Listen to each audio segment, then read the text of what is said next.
Greetings everyone and welcome back to Steve Jackson, House of Hell, Halloween special.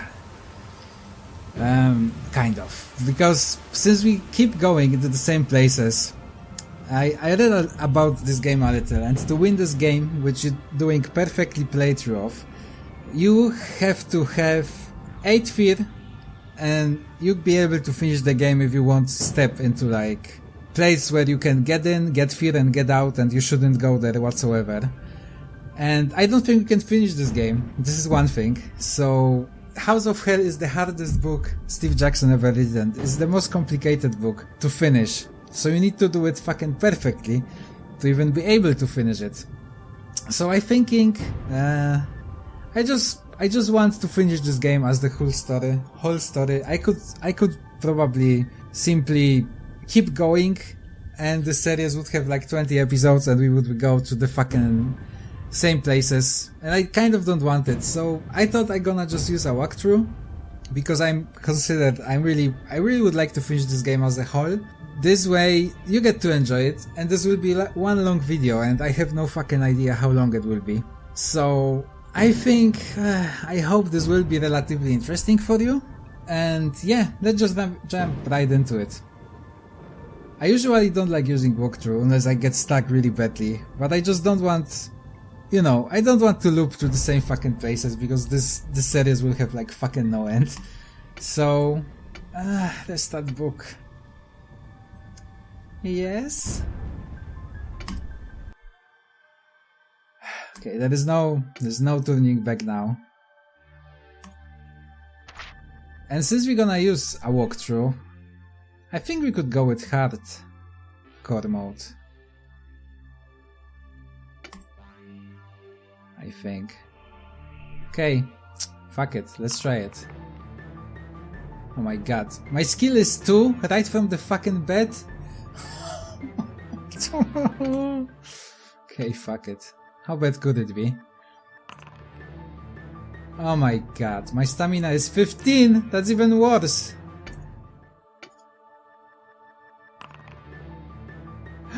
Okay, at least I'm fucking lucky as hell. At least this is as best as it gets. Now the fear.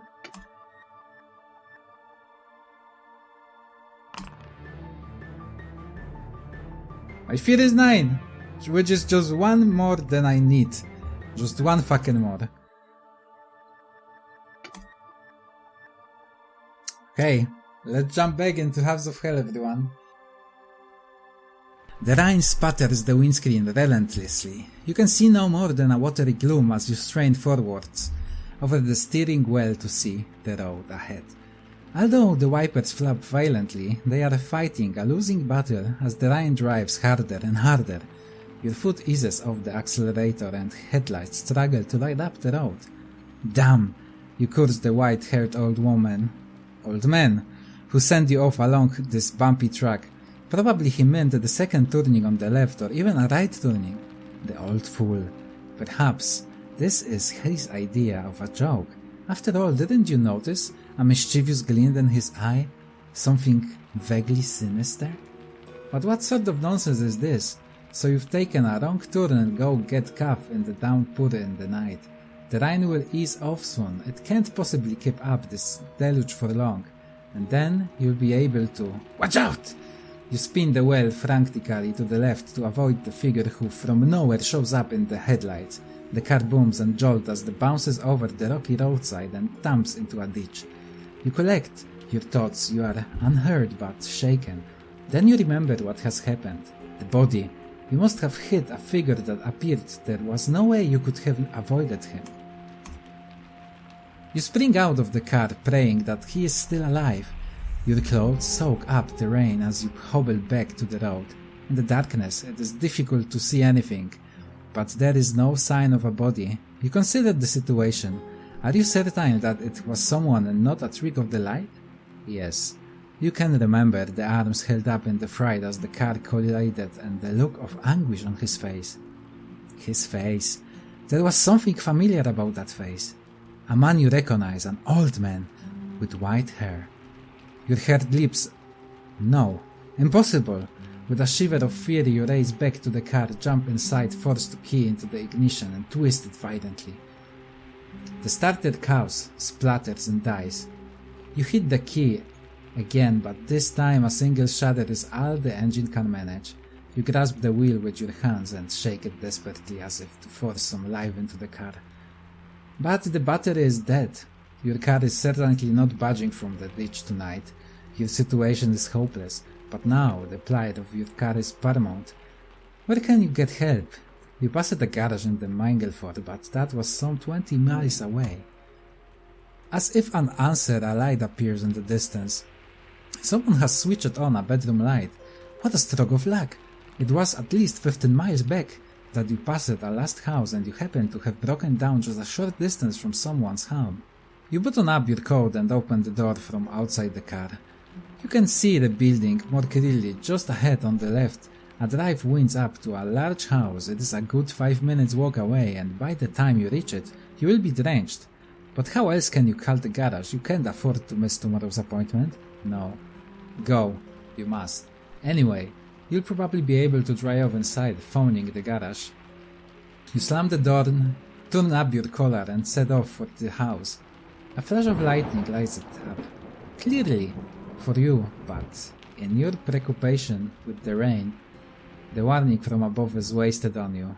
The house is old, very old, and in shocking state of repair. The light in the window is flickering. Most likely an oil lamp, certainly not electric, and you don't notice a fact that might have turned you back anyway. There is no telephone line going to the house. As you climb the steps to the front door, little do you recognize what fate has in store for you. Tonight is going to be the night to remember. You climb the creaking steps up to the front door and pause to catch your breath. Even though you ran all the way up the drive from the car, you are soaked through your feet. Are particularly wet. Judging by the number of puddles stepped into in the dark, the drive needs a small fortune spending on repairs. But under the porch, you are out of the storm and you brush the rain from your clothes before turning towards the door. The rain is still pelting down, but an eerie silence hangs in the air. No lights are on downstairs. You step back off the porch and check the upstairs window, which attracted your attention earlier. Nothing, no lights, the whole place seems to be deserted, but then you remember the time, 5 minutes to midnight. Everyone in the house has probably gone to bed. An owl hoots in the distance and shiver runs down your spine. The situation is a little scary. Here you are in the middle of nowhere, at some strange run-down old house about to wake up whoever lives inside at midnight. They certainly won't be too pleased, but you have no choice. If you are going to make your appointment tomorrow, you must reach the telephone to call help. You step up to the front door. From the left-hand side of the house is a dull glow catches your attention. A light has been turned on. You breathe a sigh of relief. At least someone is awake. You consider your option. There is an elaborate knocker in the middle of the door, and a bell pull hanging down to the right. A few moments later, the door handle turns slowly, and the door opens. Standing in the doorway is a tall man dressed in dark suit with tails. His long face is solemn. "Yes?" he asks indignantly. You smile nervously and explain your situation. Your car has broke down, you need to reach the telephone, and you are soaked to the skin. The man's face remains expressionless. "Come in. The master is expecting you, follow me." He lets you into a reception hall and tells you to sit down while he informs his master of your arrival. You sit down in a solid carved chair and look around the reception hall. It's certainly not what you would have expected from the outside. It is elegantly decorated with rich tapestries and fine oak panels.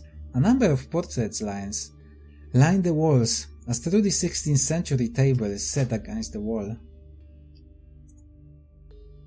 Footsteps. Someone is coming. The tall man you met earlier walks in, opening the door for another tall man dressed in a red smoking jacket.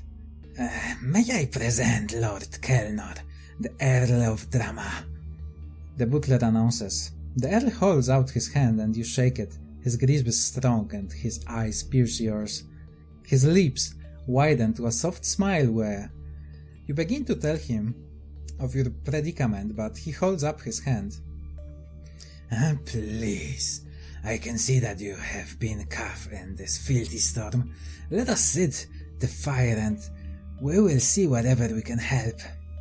Franklins, tell the cook to prepare some food for our visitor. You protest that you do not wish to be any trouble, but your host ignores you and leads you into a drawing room where a fire is burning. You take off your coat and sit down. The heat of fire makes you feel comfortable once more. Franklin's return with 2 glasses of brandy. The fire and brandy warm you, and you begin to feel more relaxed. You lose 1 fear point. You explain to Earl what happened on the road and that you would like to use his telephone to call the local garage. I'm afraid our telephone line came down tonight in the storm. We will have it repaired tomorrow morning. In any case, the garage would not come out here at this hour. But don't worry. You're perfectly welcome to spend the night here. I am glad of the company. Tomorrow, Franklin will take you into the town. Here is Franklin's now. The butler comes back and to announce the meal is ready. You both rise to go into the dining room. The dining room looks magnificent. A long table is stretched between 2 fine chairs and is laid with gleaming silver cutlery. A rich red wallpaper covers the wall and the room is lit by sparkling chandelier, bristling with candles, which hangs from the ceiling. You take your seat and the butler moves behind you to offer you wine. Which wine will you drink?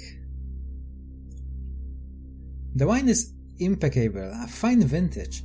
Soup follows, and then you may choose between 2 dishes for your main course. Let's eat a lamb. A rack of lamb is brought in a silver platter. The smell is so delicious, you both start to eat and talk. The Earl asks you about your job and your reasons for being in such an out-of-the-way place. The middle of the night, in turn, he tells you about himself and his family. The Earl of Drummer is the last survivor of his family. His estate stretched for miles around the house. At one time the estate was prosperous, with many tenant farmers cultivating his land and providing a healthy income for his family. But things started to change. His sister died at the age of 32 under mysterious circumstances. She was found dead in a clearing in the woods, with strange marks on her neck. News travelled fast, and the ignorant peasants started muttering about witchcraft and black magic. In their eyes the house was cursed. Perhaps superstitious nonsense, of course, but gradually the farmers moved to new pastures, avoiding the estate. By now you have finished your meal. Franklin's returned to offer you fruit, cheese, coffee and brandy. Franklin's brings them to you and you finish off your meal. Well, my friend, you must be quite tired now. It is well past midnight. Franklin's will show you to your room. You thank him and follow the butler out of the dining room. This way, if you please, he says, as leads up you a magnificent white staircase with carved wooden banisters. A landing at the stop leads to the various different rooms, each with a name plaque on the door. He takes you to one which reads Erasmus' room and opens the door, wishing you a good night's sleep. The bedroom has been prepared for you. The room is not large, but a huge mirror appears to double its size. Crisp white sheets have been folded back into the bed, and a warm fire burns in the fireplace. The door closes as the butler leaves the room, and you walk over to the fire. Your situation is a little worrying. If you do not get going quickly, you will never make your appointment, but if it's true that there is no phone you can use, what else can you do? Maybe you should just hang your wet clothes in front of the fire and clip into the bed, or would you rather leave the room? The door is locked. It seems that your host certainly don't want you prowling around the house. You could pretend to go to bed. You wait in the darkness, apart from the rain driving against the window. The house is silent. How long will you have to wait before someone appears? All night? The thought of sitting in darkness all night makes you a little uneasy, and you join one fear point, but then you hear a shuffling noise in the corridor outside the room. You can hear slow footsteps approaching your room. They stop outside the room and a key rattles as it unlocks your door. You must quickly decide what to do.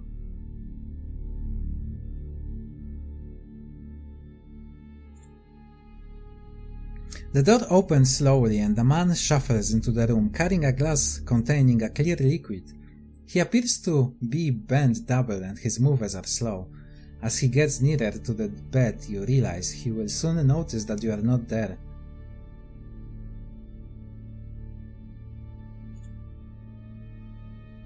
You leap at the Hunchback, and he is both surprised and frightened as you leap on him. We need to fight.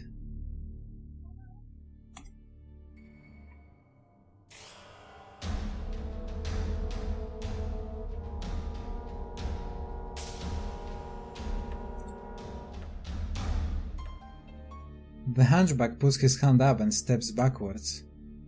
When you have reduced his stamina to 4 points or less, the poor, miserable creature pleads for mercy. He is such a pitiful sight that you step back as he grovels on the floor. He will do you no harm and thanks you continually for saving his life. He is terrified of you and agrees to answer your question in exchange for his miserable life. Do you wish to ask him? You ask him about people. The people? The people, of course. Tonight is the night. There are many people here. The master is holding a special occasion tonight and his friends are here. All are friends of the master. This is all except the one in grey. For he has betrayed the master's trust and he will be punished. Yes, punished before the night is out. The master put him in the Asmodeus room and he's promised to let me watch. You have nothing to fear if you are a friend of the master. You are a friend of the master, aren't you? Perhaps he'll let you watch too? The Hunchback is giggling with glee at the thought of night activities. You've gained all the useful information you will get out of him, so you leave the room, locking him in. You are on a landing overclocking the entrance hall. To your right, the passageway ends at door to the left. The landing towards right past a couple of doors. At the end of the corridor ahead of you is a stout wooden door. While you are considering whether or not to try this room, a noise behind you startles you. You spin around only to find that the wind is rustling wall hangings. There is nothing to be afraid of. You turn back and are amazed to find a faint white figure has appeared in front of you. This apparition is a young woman in her early 20s with long flowing hair. She is dressed in a white beardal dress which has seen better days. It is ripped and torn. "Oh, thank God! I have found you in time," she says. "I must talk to you immediately. Come, let us go into this room." To enter the room, she passes right through the door. You, of course, must use more traditional methods. You turn the handle and walk into the Aiedail room. It is an elegant bedroom. Fine floor-length curtains hang along one wall. An enormous bed with lace covering is against another wall, and opposite stands a beautiful dress table with a huge mirror. The woman hovers in the center of the room and bids you to sit down on the bed. "You coming here has been no accident," she starts, "and I must warn you of the terrible dangers you will face here. This house is ruled by the master, a powerful black priest of the night, named Kelnor, Earl of Drummer. I would guess that you are to be offered to the demons of hellfire if you survive that long. Yesterday they trapped a girl, a pretty young district nurse who happens to call. She is to be offered tonight. I cannot let this delivery continue. There must be some way it can be stopped. If you can find the Chris knife, you might be able to defeat Kelnor, for this weapon is his only weakness. Please, help me. If you will probably find it in... No! Quick! We are discovered. I can hear the hands. Go.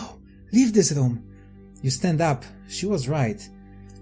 You can hear breaking, getting rapidly closer. She motions to you, pointing at the door. You run to the door and peer outside. Nothing. The barking gets louder and you turn back towards the ghost, who seems to be struggling with something. She is involved in flight with two huge ghostly great dons which are snapping and clawing at her. You take a step forward, but it is hopeless. You cannot touch the beast, and your help you would have been very welcome because the dogs are much too powerful for her. She is weakening, and as she does so her image fades. Moments later she disappears completely, satisfied that their job has been done. The two great dens disappear also. You are alone. You consider your best plan as you walk down to the passageway. You turn right along the landing. Two doors are on your left. The first has Azazel written on it, and the second Mephisto. The door opens and you peer into the room. You quickly check that there is no one inside and are relieved to find it's empty, but full of clutter.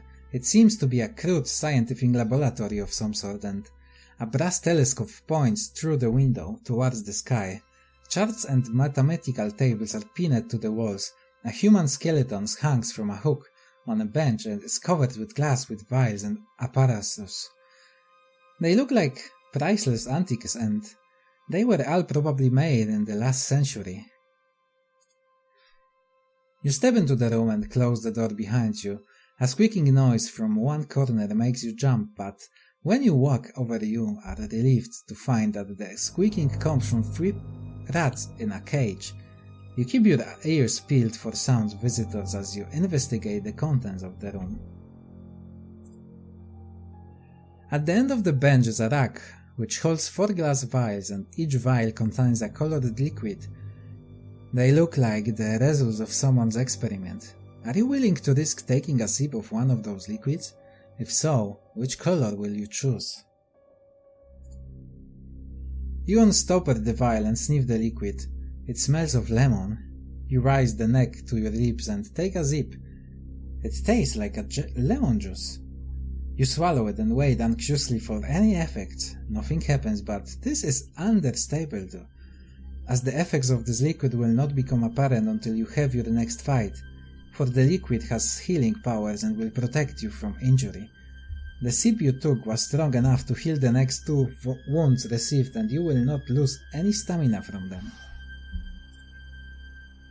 Suddenly, your ears prick up at the sound of footsteps coming closer. You nip into the shadows and wait. The footsteps step outside the door and you can hear 2 voices talking. Hadn't we better ask the master permission? Maybe you're right, and we'd better get a light for the lamps. You breathe of a sigh of relief as the footsteps disappear off in the direction from which you approach the room. You decide it is best to leave before they return, and you open the door on to the landing. The safest way to go, it strikes you, is away from 2 visitors who may return at any moment. There is another door, a couple of meters up the landing on the left. This is the door to the Mephisto room. You may pass it and head towards 2 doors in the corner of the landing. You walk up to the 2 doors in the corner of the balcony. The one on your left is named Baltrus, and the one on the front of you has no name. The door opens, the door with no name, into a narrow passageway which ends at the window. There is a door halfway along the left-hand side, and sign on the door identifies as Diabolus Room. If you wish to investigate the window instead, curtains are drawn across the window, and you approach cautiously. You gingerly pat the folds to the curtain and are relieved to find nothing there. Although they seem to be safe, you are still on your guard as you draw them apart. As you do so, a thunderclap blooms outside and makes you jump, but you are safe. A perfectly ordinary window is uncovered. However, the heavy iron bars on the outside are little worrying. Through the window you can see nothing but the rain running down the pane of glass, but curiously the rain is avoiding one area Could it be that the wind is blowing the rain away from this one corner? You bend down to take a closer look. Written in the consideration which has formed on the glass is a message. You read 3 words. Mordana in Abaddon. You repeat this message to yourself and then wrap it off your window, in case anyone else should see it. This message may be useful, and you will realize when it is. A short distance further on you come to the top of the mine stairways, which leads downwards. Immediately opposite the staircase is an unmarked door. Maybe you wish to try the unmarked door. You step into a small storeroom and close the door behind you. There are shelves on the left and right walls on which various household objects are stored in front of you. In the wall facing the door is another. What do you want to do? Will you search through the things on the shelves? Various items of crockery, cutlery and food are kept in the storeroom, including a sharp meat knife, which you hide under your coat to use as a weapon in the future. This sharp knife adds 3 skill points on a fight. On one shelf you find several cloves of garlic, which you also take. There is also an unlabeled bottle of white liquid on another shelf. Your only other alternative is to leave by the door and return to the landing. A few steps past the unmarked door is another unmarked door. You ignore it. The landing turns right and passage branches off. You might turn right following the landing. You follow the landing ground past a wooden door which bears the name Tutivilus. You might try this door, or stride ahead. The landing ends and paneled wall, and the passageway turns to the left to follow the passageway around. You follow the passageway around the corner to the left. 2 doors face each other across the passageway, and you may either try the door on the left to the burial room or the door on the right to the abandoned room. Stride ahead. The passageway continues for a few meters before ending at the unmarked door. Abandoned room.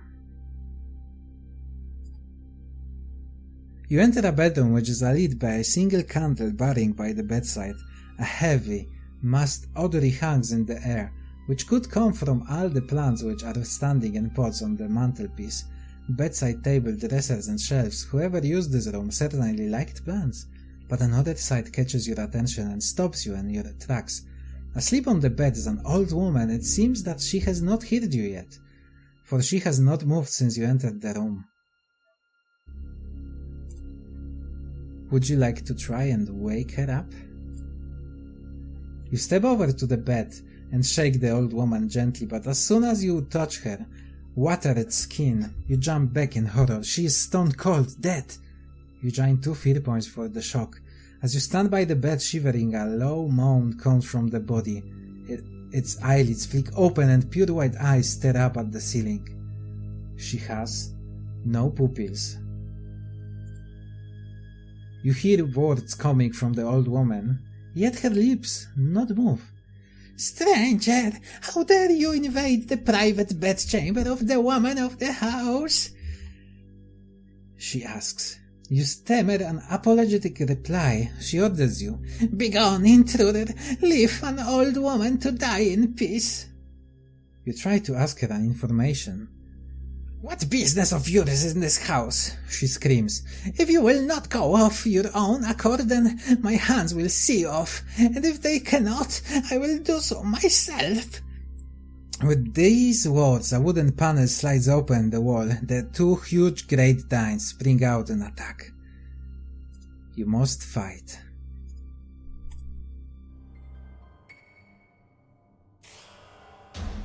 You have defeated the first Great Dane. Now you must face the second. That went exceptionally well. If you defeat the dogs, will you remain to search it? The room? You search the room while the old woman threatens you from her bed. You recognize some of the plants. The woman's voice grows frantic as you poke around in herb garden by the window. A thought dawns on you and you turn to her, threatening to destroy her plants unless she is able to give you the information you require. She shrieks at the thought of you harming her plants and agrees. You ask about secret rooms of the house.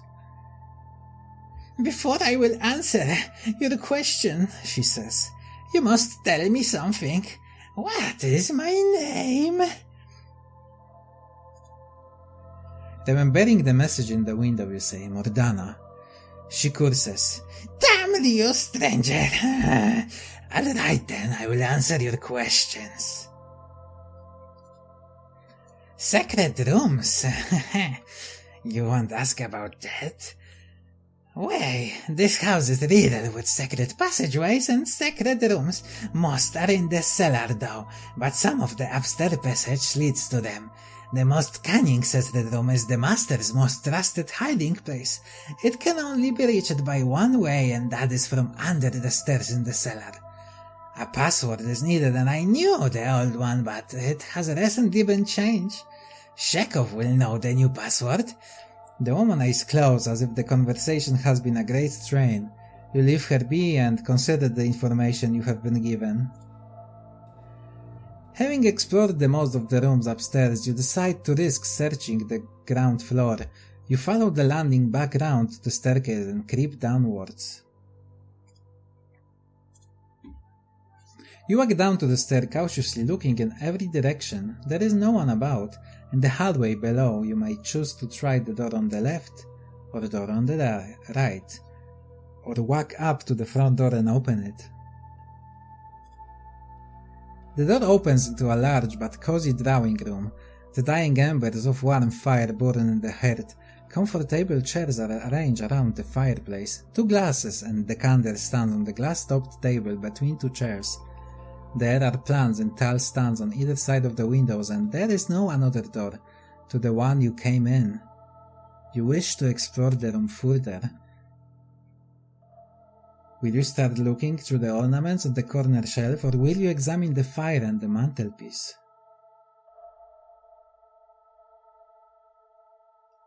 There are several delicate items of pottery and few silver pieces on the shelf. One of the silver ornaments is a short dagger which you take. It is rather too short to really be a useful weapon, but nevertheless you may add 2 skill points if you use it in a fight. There is also a silver hip flask. If you have not already done so, you take this flask and fill it with brandy. Now you may examine the fireplace. A fine carriage clock sits in the center of an elaborately carved wooden mantelpiece. A number of letters are jammed in behind the clock, and you reach for them. As you do so, your sleeve catches one of the carved images in the woodwork and it moves. You lean forward to examine it. It is a small carved demonic face which can be moved sideways. Do you wish to see what lies behind the wooden face? Of course. The little carving moves to reveal a button set the mantelpiece behind it. You consider whether or not to press the button. As you are deep in thought, you do not notice what is happening in the fire. The fire has come back to life. Strong flames are lickering the chimney and considerable heat is being given off. You feel the heat and step backwards. As you do so, 2 small figures leap from the fire and face you. Those are fire spitters. Are small and they come up to your knees, but their flaming bodies burn with the vigor of the fire from which they arose. They hover in the air just above the carpet, for if they touching anything it bursts into the flame.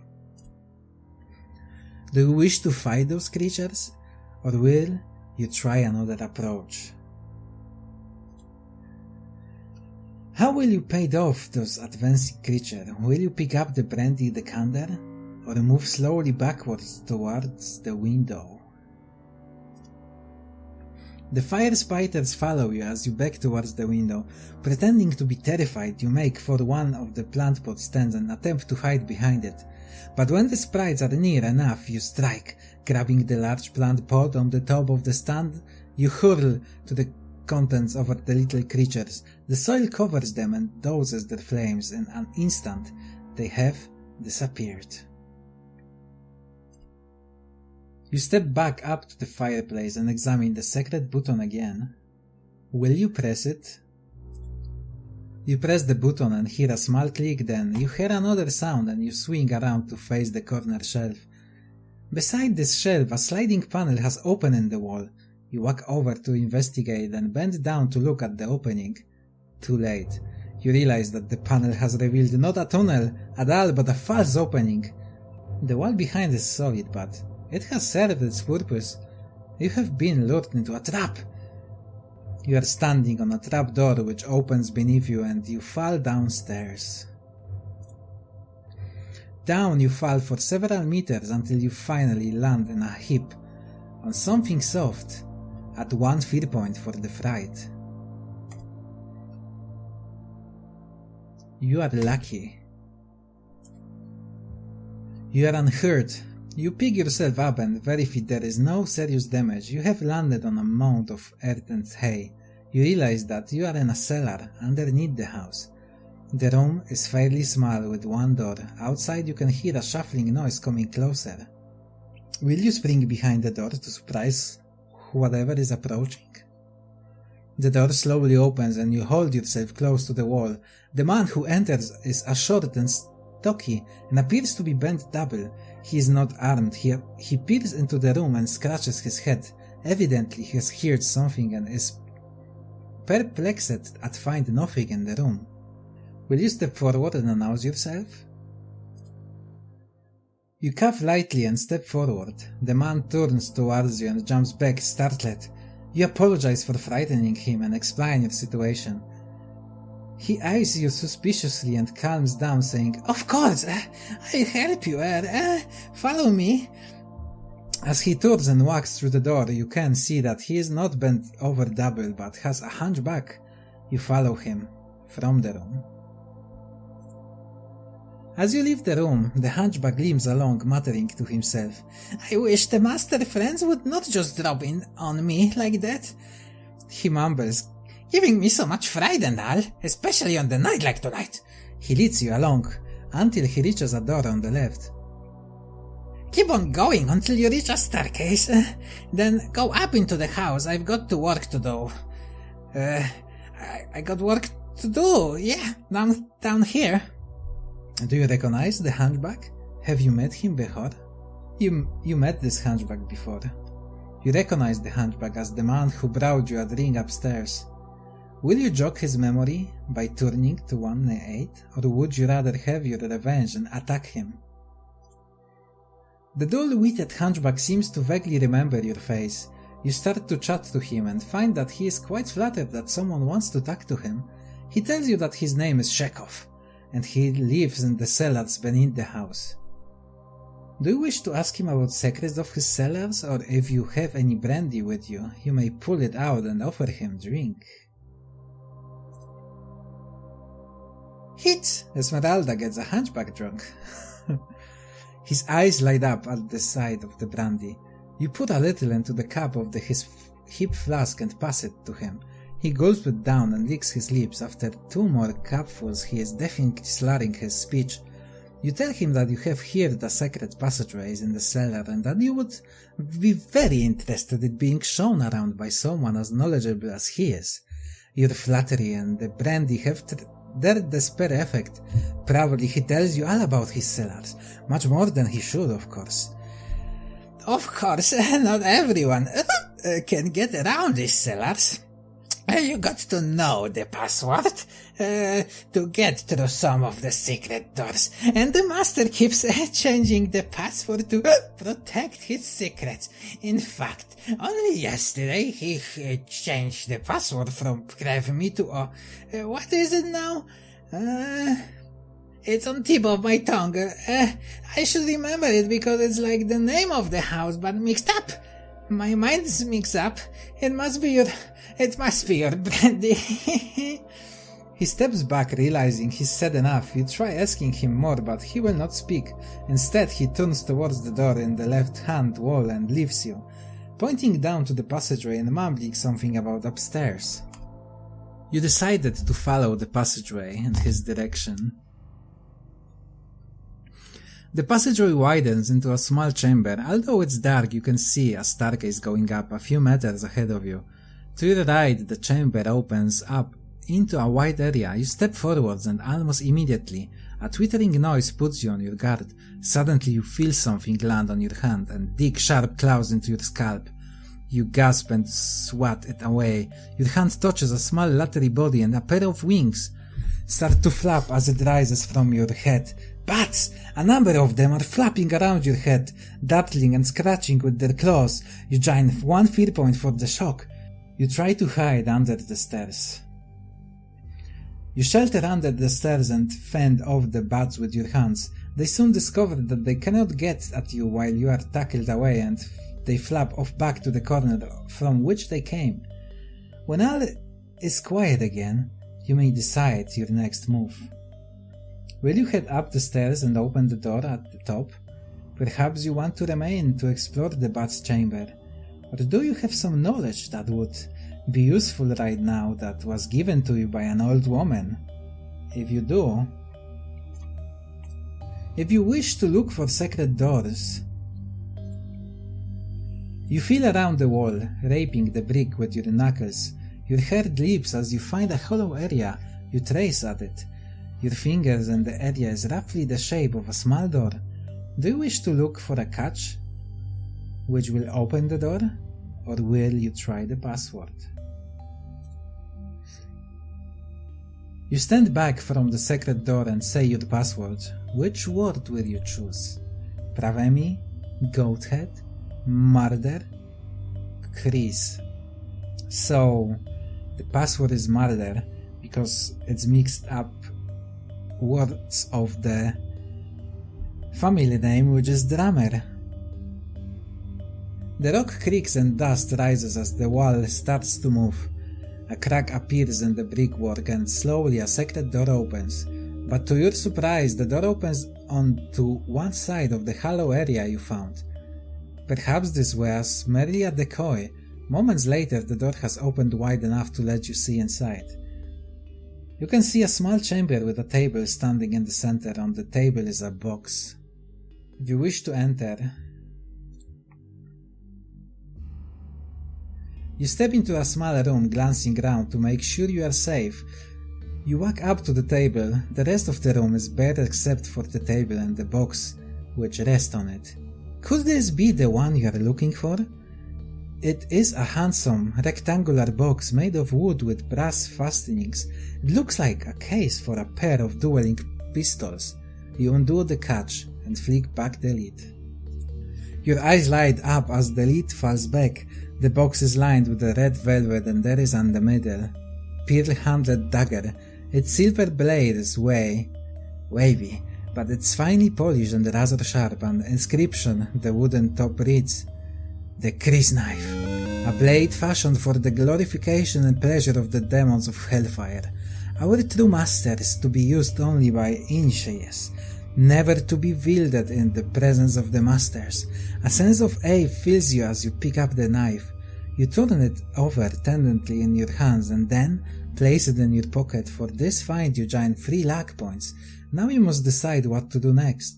Will you leave the way you entered and clip the stairs to the ground, or will you search the room truthfully first? You open the door at the top of the stairs. Facing you is a door, and to your right the hallway ends at another door. Do you wish to enter the door opposite? Or do you wish to enter the door to your right? Alternatively, you can turn left into a main hallway. The room you enter is a reception room. A table and 6 chairs stands in the center of the room. At the one end is an enormous mural of a country scene, perhaps painted of the area many years ago. On the opposite wall, stretching from the floor to the ceiling, is a full-length mirror. Velvet curtains line the wall opposite to the door. You walk over to admire the painting, then turn the face to the mirror. A shock is in the store. Your eyes widen as you turn towards the mirror and stare into it. It casts no reflection of you. You gain 1 fear point. You walk closer to the mirror, but still no reflection appears, although you can see the table and the wall behind you clearly. You walk right up to it and feel its surface. Your hand presses right through the glass. Pulling it back quickly, you consider the situation. Will you leave this room, or will you step through the mirror? Otherwise, you can investigate the room further. The underside of the table forms a closed box, and this arouses your suspicions. You knock on it. It is hollow, perhaps it is a secret compartment. You feel around underneath and, sure enough, your fingers find a small catch which releases a hidden drawer. Inside this drawer is a leather box, but wait! What is that noise? You can hear footsteps outside the door. You will have to hide quickly. Will you grab the case and take it with you, or will you leave it behind and close the drawer? You take the case with you, but where will you hide? Will you nip behind the curtains, or will you quickly drive to the mirror? You grab the box and walk up to the mirror. You put your hand through again and pull it back. It seems safe enough. You step through just in the nick of time, far as you disappear into the mirror. You hear the door open behind you. You find you are in a small room behind the mirror. You decide to open the leather box. Inside is a golden key, which you put in your pocket. Behind the mirror is a small chamber, just large enough for you to turn around in. There are 2 doors on the chamber. Do you want to try left-hand door or right-hand door? Or would you rather step back through the mirror? The door is locked. Do you have a golden key? If so, you can try it.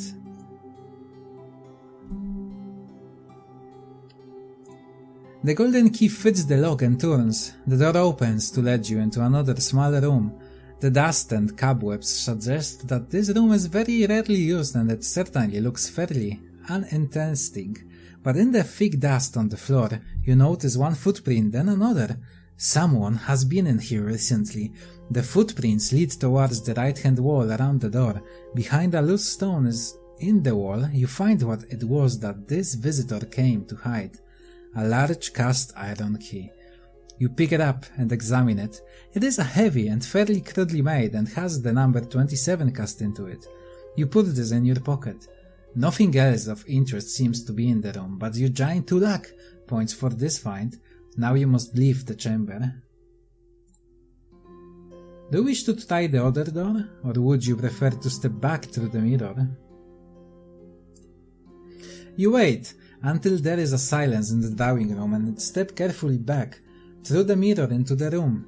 The cast is clear. You walk over to the door and leave the room. You leave the room cautiously and look around the hallway. There is no one about. There is a door to your left which you may try turning to 211, otherwise you may turn right and follow the hallway round. The hallway widens. You walk across another hallway and continue in the direction you were walking until you reach 2 doors opposite each other. Will you try the door on the right, or will you try the door on the left? The door is locked on the left. The handle and lock are part of an ornate metal plate. Do you have a cast iron key with you?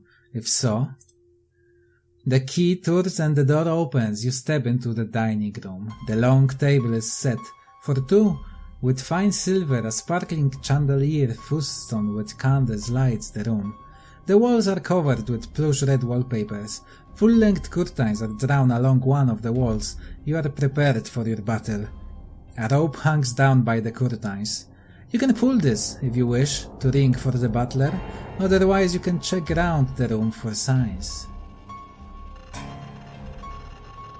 A few moments later, after pulling the rope, Franklins the butler enters the dining room. He is startled to see you. You demand to talk to the master of the house, and he agrees to pass on your request. 10 minutes later, the Earl of Drummer comes storming angrily into the room with Franklins following close behind. They stand facing you across the table. They watching you carefully. Why have I been disturbed in the middle of the night? You tell him that you know of the evil that goes in the house and that you are determined to destroy it. The 2 men look at each other. They nod and look back at you, then they step apart and advance around the table towards you. The Earl to your left and his butler to your right. You must choose quickly whom you will attack first. You choose to attack the butler first. You turn towards the butler. He stops and takes a step backwards. You step forwards. Franklins run round to the other side of the table. Franklins, screams the Earl. Move in, man! Step up and attack! The butler twitches nervously. Will you continue to pursue him? Of course. You catch up with the butler in the corner of the room. If you are attacking with the Kreese dagger, you gain 3 points to your skill during the battle. You must fight.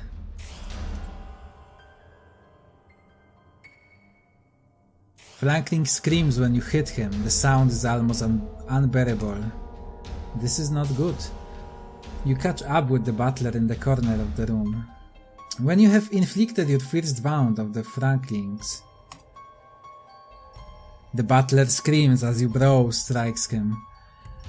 The man is obviously not the violent type, as the agony in his voice is certainly not warranted by your modest hit. His cry continues, it becomes defying, and you are forced to step back and cover your ears with your hands. But this is not the anguish of an injured man. Steam begins to rise from the floor and it angers the butler. His expression changed from the scream to a vicious snarl and his eyes widen. A transformation is taking place. Before your eyes, the form of a Frankling melts away and is replaced by a hideous demonic beast. Steam hisses from its mouth. Its scaly skin is dark. Its hands are now 2 vicious claws which slash the air before you. You gain 3 fear points as you witness the creation of this demon from the depth of hell. This sight is so hideous that you have finally succumbed to your fear. You die of fright. What the fuck? That's not right. Where the fuck I get this? Oh, fuck me. This is really bad. I had 10 fear to work with, yet I somehow still didn't make it.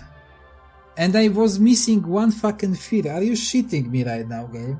Are you shitting me? I spent 1 hour 30 minutes to record this shit. I made it perfectly with fucking fear. And you pull this shit on me now? Well, this is it. I can't. I just fucking don't know how to do this. I guess you can play the game for yourself and finish it. This is like literally the fucking ending. You kill the demon, I think. Yeah, I know. You kill the demon, you finish the game. But this is so much bullshit. Either this fucking walkthrough. I mean, let me point one thing out. I went to one point where I didn't have the fucking golden key because this wasn't on the walkthrough. So I had to like go back quite a lot and try to figure out what the fucking key is. And that took a while. You won't see this because this video will be long as fuck at this point. Oh my god. But I mean, I guess we can pretend I killed the guy if I had enough fear. Could we pretend that? I would be very happy if we fucking pretend that shit. I'm sorry. I really try to give you some nice Halloween special if you like bored and just want to listen to something relatively creepy. And I hope that worked at some point. And this is basically the whole game. As you could see, like right from the beginning, we were getting different events. So it wasn't exactly the same experience as I was giving you up till now. So in the first save, I totally wouldn't make it with 7 fucking fear. And I didn't make it with 10 fear regardless. So this is the whole new, the whole new thing we need to deal with it now. But this is the end of the series. Well, we're gonna see what is next. It will be another Steve Jackson game, surely. Very much like this one, but in totally different theme. And it surely won't be as hard, so we don't have to cheat. But thank you very much for watching. I hope you enjoyed. Let me know if you did. If you stick to the whole fucking thing and listen to it. Holy shit, man. Thank you very much. Because I took a lot of time to edit this. So I really appreciate it. You could type something silly in fucking comments to let me know that you actually watch it till the end. I really doubt anyone will, to be honest, but if you did, maybe type something like potato. That would be, I would know then. I would know, okay? It will be between you and me. Yeah? Gotcha. Okay. Yeah, I hope you guys gonna have a lovely weekend and upcoming Halloween if I fucking manage to edit this perfectly to match it at the Friday before the Halloween. And I hope I do. So yeah. You can also let me know what you're planning on Halloween. We don't really celebrate this here. I probably am too old to celebrate it anyway. But yeah, let me know. And farewell! We're leaving the house of hell because I totally killed the demon. Kind of. Okay? Yeah. Farewell.